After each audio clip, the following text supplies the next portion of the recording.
పరమ పవిత్రమైనటువంటి భద్రాచల దివ్యక్షేత్రం పావన గోదావరి నదీ తీరంలో భక్తుల కొంగు బంగారమై మహాప్రదోష ఆరాధనలతో ఇక్కడ స్వామిని కొలిచి 32 ప్రదక్షిణలు చేస్తే వారి సకల మనోభీష్టాలు నెరవేర్చేటువంటి దేవదేవుడు శ్రీ అహోబిల మఠం శ్రీ లక్ష్మీనరసింహస్వామి వారు.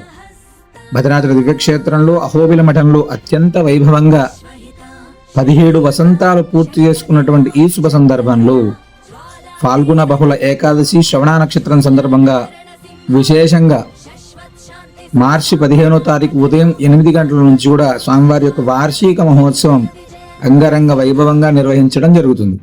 ప్రాతకాలంలో ఉదయం 8 గంటలకు విశేషమైనటువంటి విశ్వక్షేణ పూజ, కలశారాధన, మహాసుదర్శన నారసింహ హోమం, విద్యార్థుల పరీక్షాకాలం సందర్భంగా హయగ్రీవ హోమం, అదేవిధంగా సాయంత్రం సీతారామచంద్ర స్వామి వారి యొక్క కళ్యాణ మహోత్సవం, శ్రీ లక్ష్మీనరసింహస్వామి వారి యొక్క కళ్యాణ మహోత్సవం అంగరంగ వైభవంగా నిర్వహించడం జరుగుతుంది. అవకాశం ఉన్నటువంటి ప్రతి భక్తుడు కూడా స్వామి వార్షిక మహోత్సవంలో, స్వామి యొక్క మహాసుదర్శన నారసింహ హోమంలో, అదేవిధంగా స్వామి వారి యొక్క కళ్యాణ మహోత్సవంలో పాల్గొని అహోబిలమఠ ఆచార్యుల యొక్క పరిపూర్ణ కృపాకటాక్షాలకు పాత్రులు కాగలరు.